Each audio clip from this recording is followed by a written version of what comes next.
भावनिक लाट काय असते तुम्हाला कळेल. फडणवीस साहेब, सगळ्यात मोठी जीवनात तुमची ही चूक असणार आहे. एवढी भावनिक लाट येणार तुमच्या आयुष्यात कधीच एवढा सुपडा साप राजकीय झाला नसेल एवढा होणार आहे. या आयुष्यातली सगळ्यात मोठी चूक असणार आहे तुमची. तुम्ही फक्त करून बघा, मी त्याचीच वाट बघतो. बरं, तुझा संवाद एकनाथ शिंदेबरोबर होत होता. त्यांनी काय शब्द दिला आणि फडणवीसांनी काय केलंय? तुम्ही सातत्यानं फडणवीसांवर टीका करताय, मात्र एकनाथ शिंदेनी बरोबर तुमची चर्चा झाली होती. आरक्षणाचा जे विषय त्यांनी तुमच्याबरोबर चर्चा करून फायनल झाला होता. मग नेमकं पुढं अडलं.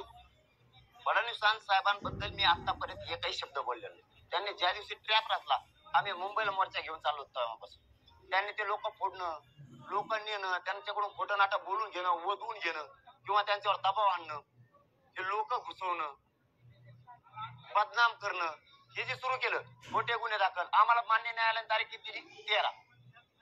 एका दिवसात ते 23 कसं काय झाली? खाजगी माणसानं याचिका केली, त्याच्यात ऍडव्होकेट जनरल तुमच्या सरकारची कसं काय उभा राहिली? सरकारला हे कोणता अधिकार? तुम्ही स्वतः आमच्या विरोधात जायचं. जर मान्य न्यायालयात तुम्ही अर्ज केला ना, उपोषण थांबवावं यांचं किंवा उपचार करायला पाठवावं, तुम्ही करू शकत होता. ही याचिका तुम्ही करू शकत होता. दुसऱ्याच्या याचिकेत तुम्हाला हस्तक्षेप करायची काय गरज? आणि तुम्ही एका रात्री ती तारीख अलीकडे घेतली कशी? पण मान्य न्यायालयाने आम्हाला न्याय दिला. त्यावेळेस त्यांनी सांगितलं तुम्ही आंदोलन चालवलेलं थांबवू शकत नाही, तो त्यांचा अधिकार. शरद पवारचा माणूस आहे असं बोललं जाते. आता सध्या तुम्ही फक्त देवेंद्र फडणवीसला टार्गेट करताय आणि शरद पवारांविरुद्ध तुम्ही बोलत नाही किंवा त्यांच्या काही बोलण्यावर तुम्ही गप्पा बसताय असं बोललं जातं. त्याचबरोबर काय सांगा? ते आरक्षणाच्या विरोधात बोलले का उद्या सकाळीच वाजवेत. जेव्हा बोलन मराठा आरक्षणाच्या समाज त्याला सोडत नाही. आणि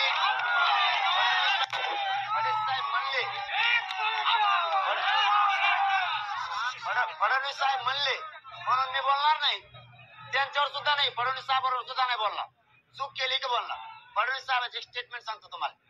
फडणवीस साहेब म्हणतात ना माझ्या मागे, फडणवीस साहेबांनी TV9 ला एक बातमी दिली, मुलाखत.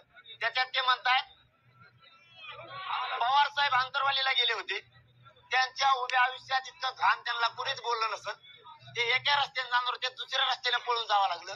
मग मला सांगा, इतक्या घाण बोलल्याच्या नंतर आम्ही तो माणूस आमच्या पाठीशी राहू शकतो? देवेंद्र फडणवीस याच्या अगोदर ती लोकही म्हणले देवेंद्र फडणवीस आमच्या मागे, काही लोक म्हणले शिंदे साहेब आहेत, काही जण म्हणले प्रकाश आंबेडकर साहेब आहेत, काही जण म्हणले बच्चू कडू आहेत. यांना कोणी सापडत नाही. माझ्या माग फक्त मराठा समाज आहे आणि मी कोणाचं ऐकत नसतो.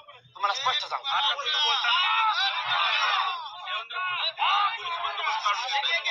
अहो 8 दिवस झाले, मला पोलीस बंदोबस्ताची गरज नाही, परंतु 8 दिवसापूर्वी वेगळं वातावरण होतं. अचानक बदललं कसं?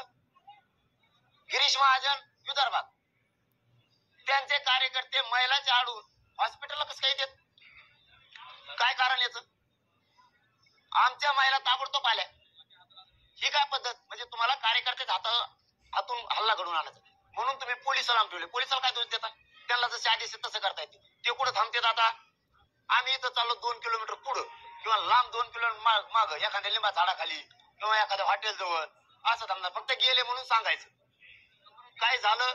हल्ला झाला, मग पोलिसच नव्हते तिथं किंवा होते, म्हणजे नाही का एखाद्याच्या लग्नात पाहुणा रुस होतो तसं मंडपाच्या ह्या कोपऱ्यात त्या कोपऱ्यात. देवेंद्र फडणवीस हीच असं राज्य चालवताना मला गरज